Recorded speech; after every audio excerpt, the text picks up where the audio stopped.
যে শেষ জামানার ফিতনা থেকে বাঁচিয়ে থাকবে সে যেন সফল হয়ে আল্লাহর জান্নাতে চলে যাবে। সুবহানাল্লাহ। আরেকবার পরে, ফিতনার কিছু আলামত রয়েছে। ফিতনার যুগ যে আমাদের চলে এসেছে তার কিছু আলামত আপনাদেরকে বলি। 6টি আলামত আমি গবেষণা করে বের করেছি। 6টি আলামত দেখলে বুঝবেন ফিতনার যুগ আপনার মাঝে চলে এসেছে। ফিতনা কি? ফিতনা হচ্ছে জাহান্নামের পথ। ফিতনা কি? ফিতনা হচ্ছে জান্নাতের পথকে রুদ্ধ করে দেওয়া। ফিতনা কি? ফিতনা হচ্ছে শেষ জামানায় ইমান বিধ্বংসী কাজ, এটাকে ফিতনা বলা হয়। ফিতনার আলামত অনেক আছে, তার মধ্যে 6টা আলামতের কথা বলি। প্রথম আলামত হচ্ছে সত্যকে মিথ্যা বানাবে, মিথ্যাকে সত্য বানাবে। আজকে দেখেন, সত্য বিচারকে মিথ্যা বানিয়ে, মিথ্যাকে সত্য বানিয়ে আজকে মানুষের মাঝে চালিয়ে দেওয়া হয়। ক্ষমতা যার আছে বিচার সে পায়। আজকে দেখবেন যে সত্যকে ঢাকিয়ে রেখে বাতিলেরা মিথ্যাকে আজকে সমাজে চালিয়ে দিচ্ছে। কথা বলেন ঠিক কি না?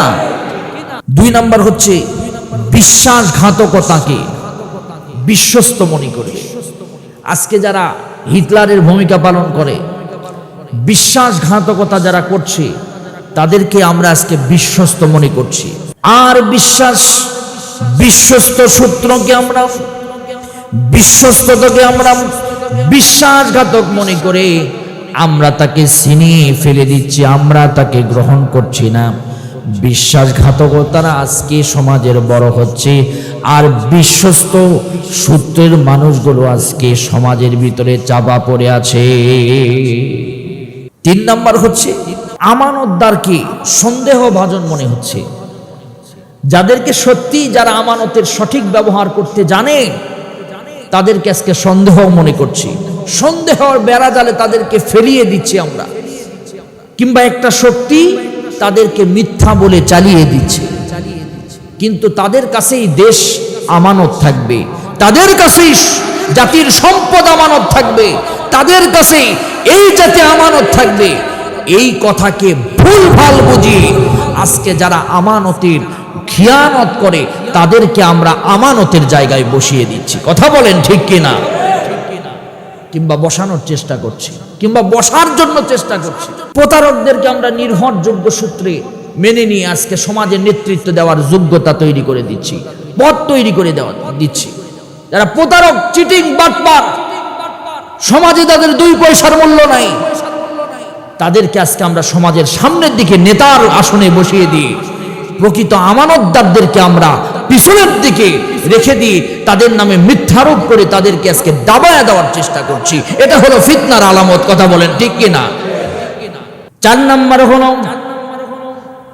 তুচ্ছ বিষয়কে কেন্দ্র করে, সামান্য কিছু বিষয়কে কেন্দ্র করে আজকে বিশাল ঝগড়া বিবাদে লিপ্ত হচ্ছি।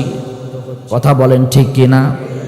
ছোট্ট একটা বিষয়কে কেন্দ্র করে আজকে আমরা বিশাল বড় বড় ঝগড়ায় লিপ্ত হচ্ছি, হিংসা, রক্তপাত জমিনের ভিতরে ছড়িয়ে দিচ্ছি।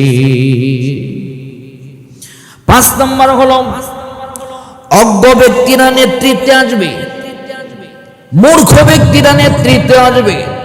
মূর্খ ব্যক্তিরা সমাজের প্রত্যেক জায়গায় নেতৃত্ব দিবে। আজ হচ্ছে কি হয়নি? আর বিজ্ঞ জ্ঞানীদেরকে অবমূল্যায়ন করা হবে, জ্ঞানীদেরকে মূল্যায়ন করা হবে না, জ্ঞানের মূল্যায়ন করা হবে না। আল্লাহ পাক বলছেন, কুল হাল ইয়াস্তাবিল্লাযীনা ইয়া'লামুনা ওয়াল্লাযীনা লা ইয়া'লামুন। যে জানে আর যে জানে না সে কখনো সমান হতে পারে না। এই জন্য প্রবাদ বাক্য আছে, শিক্ষিত শত্রু ভালো মূর্খ বন্ধুর চাইতে। আল্লাহ রাব্বুল আলামিন এই মূর্খ নেতৃত্বের ব্যাপারে আল্লাহ পাক বলেন এটা কিয়ামতের আলামত। আল্লাহ রাব্বুল আলামিন বলেন, মূর্খরা তোমাদের সাথে যখন ঝগড়া করতে আসবে, তোমাদেরকে যখন ঝগড়ায় লিপ্ত করবে, তখন তোমরা পড়বে ক্বালু সালামা। তাদেরকে সালাম দিবে, আসসালামু আলাইকুম, তোমার সাথে তর্ক করার সময় আমার নাই। এরপরে 6 নাম্বার হচ্ছে ফিতনার আলামতের 6 নাম্বার আলামত, অন্ধ অনুসরণ চলবে। মানে অন্ধভাবে আমরা ভক্ত হয়ে যাব, কোনো দলের, কোনো ব্যক্তির, কোনো গোষ্ঠীর, কোনো সমাজের, কোনো জায়গার অন্ধভক্ত হয়ে যাব আমরা। আজকে কিন্তু অন্ধভক্ত চলছে। আমরা অন্ধভক্ত, অমুক যা বলে সেটাই মেনে নিচ্ছি, অমুক দল যা বলছে আমি সেটাই মেনে নিচ্ছি, সত্য মিথ্যা আমরা দেখতেছি না, অন্ধ এই অনুসরণ আমরা করে যাচ্ছি। যার কারণে সমাজে আজকে ফিতনার একদম সব আলামত চলে এসেছে।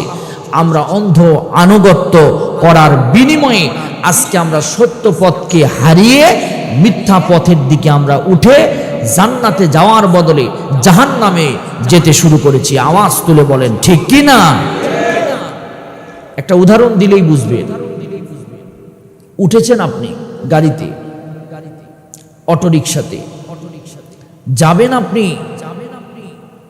আব্দুল্লাহপুর, এই চানপাড়া থেকে উঠেছেন আব্দুল্লাহপুর যাবেন, কিন্তু উঠেছেন ময়নাটেকগামী অটোরিকশাতে। এখন আপনি আল্লাহর ওলি হন আর তাহাজ্জুদ গুজারি হন আর যে হন না কেন, আপনি যদি দোয়া করতে থাকেন আর যদি আপনি যত ইস্তিগফার আছে, যত আমল আছে তা যদি করতে থাকেন, তাহলে বলেন তো গাড়ি কি ঘুরে আব্দুল্লাহপুর যাবে? বলেন না যাবে? কি করতে হবে তাহলে? আপনার কর্মসূচি হল ভুল পথে গিয়েছেন, অন্ধ অনুসরণ করছে, অন্ধ অনুসরণ ছেড়ে দিয়াম, ভুল পথ ছেড়ে দিয়াম, ময়নাটিকের অটোরিকশা থেকে নেমে আব্দুল্লাহপুরগামী অটোরিকশায় উঠতে হবে।